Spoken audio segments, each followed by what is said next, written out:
ایک قصبے میں ایک نہایت دانا قاضی رہتا تھا۔ لوگ دور دور سے اپنے جھگڑے، اپنے مسئلے اور اپنے فیصلے لے کر اس کے پاس آتے تھے۔ وہ نہ شور مچاتا تھا، نہ غصے سے فیصلہ کرتا تھا، بلکہ خاموشی سے لوگوں کی بات سنتا اور پھر ایسا فیصلہ دیتا کہ سب حیران رہ جاتے۔ ایک دن قصبے میں ایک عجیب معاملہ پیش آیا۔ ایک تاجر کے کچھ قیمتی سکے چوری ہو گئے۔ لوگوں کو شک 3 آدمیوں پر تھا۔ تینوں کو پکڑ کر قاضی کے سامنے لایا گیا۔ قاضی نے ایک ایک کو دیکھا اور پوچھا، سچ سچ بتاؤ چوری کس نے کی ہے؟ پہلا آدمی بولا، قاضی صاحب میں بے گناہ ہوں۔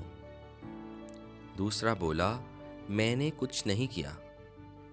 تیسرا بھی فوراً بولا، یہ مجھ پر جھوٹا الزام ہے۔ اب مسئلہ یہ تھا کہ نہ کوئی گواہ تھا، نہ کوئی ثبوت، صرف شک تھا اور 3 انکار۔ لوگ ادھر ادھر سے مشورے دینے لگے۔ کوئی کہتا ان کو الگ الگ بند کرو، سچ نکل آئے گا۔ کوئی کہتا ڈرا دھمکا کر پوچھو، خود مان جائیں گے۔ لیکن قاضی خاموش رہا۔ کچھ دیر سوچنے کے بعد اس نے کہا، میں اپنے گھوڑے کی مدد سے پتہ لگاؤں گا کہ چور کون ہے۔ لوگ ایک دوسرے کا منہ دیکھنے لگے۔ گھوڑا؟ یہ کیسے؟ قاضی نے اپنے نوکر کو کہا کہ گھوڑا اندر والے کمرے میں باندھ دو۔ پھر اس نے ان تینوں آدمیوں کو اپنے سامنے کھڑا کیا اور کہا، تم تینوں میرے سامنے قسم کھاؤ کہ جب تمہیں اندر بھیجا جائے گا تو تم میں سے ہر ایک جا کر گھوڑے کی دم کو پکڑے گا۔ تینوں نے قسم کھا لی۔ قاضی نے بڑے یقین سے کہا، یہ عام گھوڑا نہیں، یہ سچ اور جھوٹ میں فرق جان لیتا ہے۔ جو چور ہوگا یہ اسے پہچان لے گا۔ اب لوگوں میں تجسس اور بڑھ گیا۔ سب کی نظریں ان 3 آدمیوں پر تھیں۔ قاضی نے پہلے آدمی کو اندر بھیجا۔ وہ گیا، چند لمحے بعد واپس آ گیا۔ پھر دوسرے کو بھیجا، وہ بھی واپس آ گیا۔ آخر میں تیسرے آدمی کی باری آئی، وہ بھی اندر گیا اور کچھ دیر بعد باہر آ گیا۔ اب تینوں پھر قاضی کے سامنے کھڑے تھے۔ لوگ بے چینی سے انتظار کر رہے تھے کہ اب کیا ہوگا۔ قاضی نے آہستہ سے کہا، اب تم تینوں اپنے ہاتھ آگے کرو۔ تینوں نے ہاتھ آگے کر دیے۔ قاضی ایک ایک کے ہاتھ دیکھنے لگا۔ پہلے آدمی کے ہاتھ دیکھے، پھر دوسرے کے، پھر تیسرے کے، اور پھر اس نے فوراً ایک آدمی کی طرف اشارہ کر کے کہا، چور یہی ہے۔ مجمع میں جیسے ہلچل مچ گئی۔ یہ کیسے؟ گھوڑے نے کیسے بتایا؟ آپ نے کیسے پہچانا؟ قاضی نے اس آدمی کے ہاتھ سب کو دکھائے۔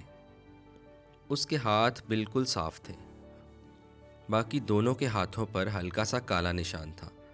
قاضی نے کہا، میں نے گھوڑے کی دم پر پہلے سے کالک مل دی تھی۔ جو بے گناہ تھے وہ اندر گئے اور انہوں نے واقعی گھوڑے کی دم کو ہاتھ لگایا، اس لیے ان کے ہاتھوں پر کالک آ گئی۔ لیکن اصل چور، وہ ڈر گیا۔ اسے خوف تھا کہ اگر اس نے واقعی دم پکڑی تو شاید پکڑا جائے گا، اس لیے وہ اندر گیا ضرور، مگر اس نے گھوڑے کی دم کو ہاتھ ہی نہیں لگایا۔ لوگ حیران رہ گئے۔ چور کا چہرہ اتر گیا، اس کی نظریں جھک گئیں، اور کچھ ہی دیر میں اس نے اپنا جرم قبول کر لیا۔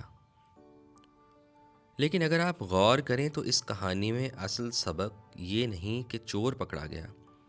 اصل سبق اس سے کہیں گہرا ہے۔ وہ آدمی صرف ایک غلطی کا مجرم نہیں تھا۔ اس نے پہلے چوری کی، پھر اپنے جرم کو چھپانے کے لیے جھوٹ بولا، اور پھر جب قاضی کے سامنے قسم کھائی کہ میں گھوڑے کی دم کو پکڑوں گا تو اس نے وہ قسم بھی توڑ دی۔ یعنی ایک غلطی اکیلی نہیں رہی، پہلے ایک برائی کی، پھر اس کو بچانے کے لیے دوسری کرنی پڑی، پھر دوسری کو سنبھالنے کے لیے تیسری۔ اور یہی وہ مقام ہے جہاں انٹیگریٹی کی اصل اہمیت سمجھ آتی ہے۔ کردار ہمیشہ ایک بڑے دھماکے سے نہیں گرتا، اکثر وہ چھوٹی چھوٹی ٹوٹ پھوٹ سے گرتا ہے۔ انسان سوچتا ہے بس ایک بار غلطی کر لیتا ہوں، لیکن پھر وہ ایک غلطی اکیلی نہیں رہتی۔